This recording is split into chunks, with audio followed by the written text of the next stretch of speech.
மாண்புமிகு தமிழக முதலமைச்சர் மு.க.ஸ்டாலின் அவர்களே, நீங்கள் ஆட்சிக்கு வந்த காலத்துலேருந்து எனக்கு 2 ஆசை.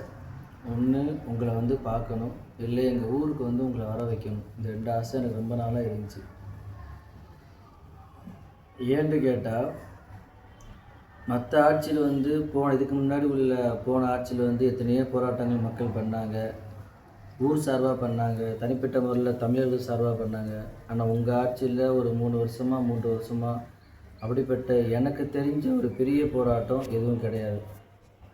அதனால உங்களை வந்து சந்திக்கணும், நீங்கள் எங்கள் ஊருக்கு வரணும் அப்படிங்கிறது ரொம்ப எனக்கு ஆசை.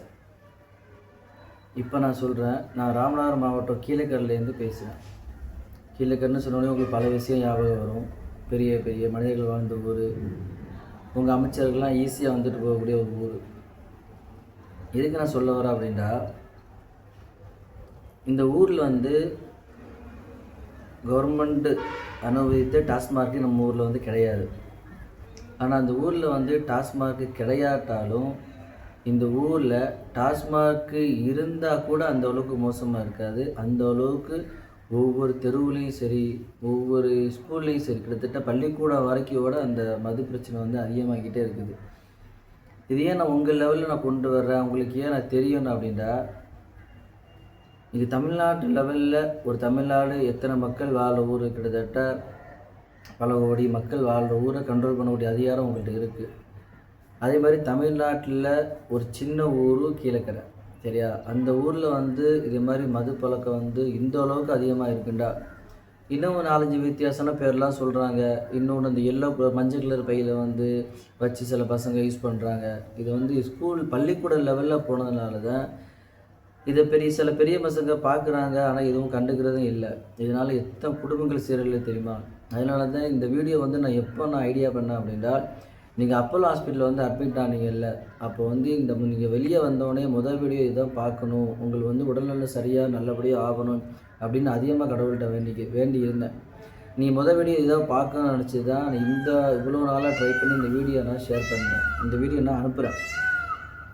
இந்த வீடியோ நீங்கள் கண்டிப்பாக பார்க்கணும். இந்த வீடியோ வந்து ஏன்னா எந்த அளவுக்கு மோசமாக இருக்குது அப்படின்னா, ஸ்கூல் பசங்க ஒரே ஒரு விஷயம் மட்டும் நான் சொல்கிற மாதிரி இருக்குது, நேரில் நான் பார்த்த விஷயம். அப்போ இந்த அளவுக்கு மோசமாக நீங்களே பார்த்துக்கோங்க. ஒரு வீட்டில் ஒரு பையன் வந்து மது அருந்திட்டு வர்றான். அந்த பையன் தன்னுடைய அக்கா தங்கச்சி வந்து பக்கத்தில் ஒரு 4 பேர் நிற்கிறோம், ஒரு 4 ஆம்பளையும் நிற்கிறோம். அவங்க முன்னாலேயே அசிங்கமாக கேவலமாக பேசுகிறான் குடிச்சிட்டு. அப்போ நான் என்ன பேசியிருப்பாங்கிறது நான் உங்களுக்கு சொல்ல தேவையில்லை முதல்வர் அவர்களே. அந்த அளவுக்கு கேவலமாக வந்து பேசுகிறான். இதே மாதிரி ஒவ்வொரு வீட்லேயும் நடந்துக்கிட்டு இருக்குது. அந்த அளவுக்கு கீழக்கரையில் வந்து மது போதை வந்து ரொம்ப அதிகம்னு சொல்ல முடியாது, ரொம்ப அதிகமாக போயிடுச்சு. நீங்கள் ஆட்சி செய்கிறீங்க, உங்கள் ஆட்சியில் வந்து எத்தனையோ பள்ளிவாசலுக்கு வந்து அவங்களுடைய அந்த பள்ளிவாசலுக்கு உதவி செஞ்சுருக்கீங்க, எத்தனையோ கோயில்களுக்கு அவங்களுடைய ஆலயங்களுக்கு உதவி செஞ்சுருக்கீங்க, எத்தனையோ கிறிஸ்தவ மக்களுக்கு அவங்களுடைய ஆலயங்களுக்கு உதவி செய்வீங்க. ஆனால் இப்போ நீங்கள் இந்த ஊரில் பார்த்தீங்கன்னா, அந்த ஆலயத்தை ஆலயமாக மதிக்காமல், ஆலய வாசல் இருந்து, அது பள்ளிவாசலாக இருக்கட்டும், கோயிலாக இருக்கட்டும், சர்ச்சாக இருக்கட்டும், அந்தந்த வாசல்லையே என்ன பண்ணுறாங்க, மதுவை அருந்திட்டு அந்த வாசலே போடுறாங்க. ஆனால் கேட்டால் ஏற்றி பேசுகிறாங்க, திட்டுவாங்க. நல்ல பெரிய பெரிய மனுஷன் வந்து மனசு உடைஞ்சு அப்படியே போயிடுறாங்க. இது எப்படி இந்த ஊருக்குள்ளே வந்துச்சு? டாஸ்மார்க்கே இல்லாத ஒரு ஊருக்குள்ளே தெருவுக்கு தெரு இதுக்கு ஆதாரம் இருக்கா அப்படின்னு கூட நீங்கள் கேட்கலாம். நான் ஆதாரம் சொல்லவே தேவையில்லை. இந்த ஊரில் உள்ள மனசாட்சி உள்ள ஊர் மக்கள் அனைத்து வரை நீங்கள் விசாரித்தா கூட ஆமாம் உண்மைதான் அப்படின்னு சொல்லி எல்லா மக்களுமே சொல்லுவாங்க. ஏன்டா ஒவ்வொரு கூலியாளர்கள் நான் கண்ணால் பார்க்குறேன். 1000 ரூபா, 1500 800 கூலியை வாங்கிட்டு கஷ்டப்பட்டு வெயிலில் உழைக்கிறாங்க.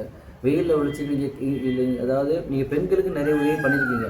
ஆனால் அந்த பெண்கள் உதவியை கூட இவங்க அவமதிக்கிற மாதிரி மது சாப்பிட்டுட்டு போய் வீட்டில் போய் மனைவியை அடிக்கிறது, மனைவியிட்ட காசு இருந்தால் பிடுங்கிட்டு போய் அந்த காசில் மது பிடிக்கிறது, அந்த கையில் வச்சு ஒன்று தேய்ப்பாங்கல்ல அது வந்து வாயில் போட்டு எனக்கு அந்த பேர் சொல்ல பிடிக்கல, அதனால இப்படி சொல்கிறேன்.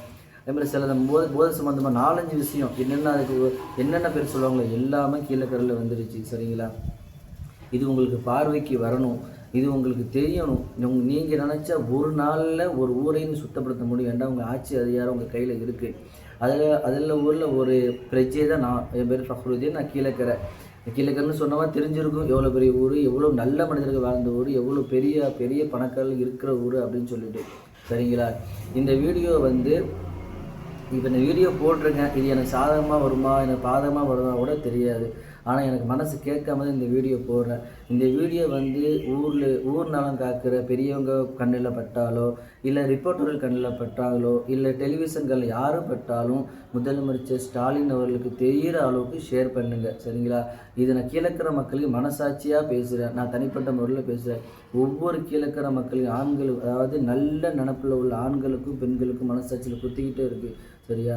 அவ்வளோ விஷயம் நடக்குது. நீங்கள் வந்து ஊரில் வந்தோட இங்கே நடக்குது ஏன் நடக்க காமிச்சோட நான் கண்ணால் கூட்டி போய் நானே காமிக்கிறேன், சரிங்களா?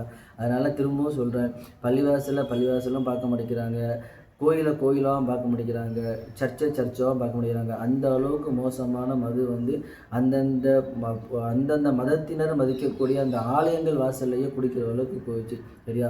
தயவு கூர்ந்து இதுக்கு வந்து அதிகமாக ஸ்டெப் எடுங்க.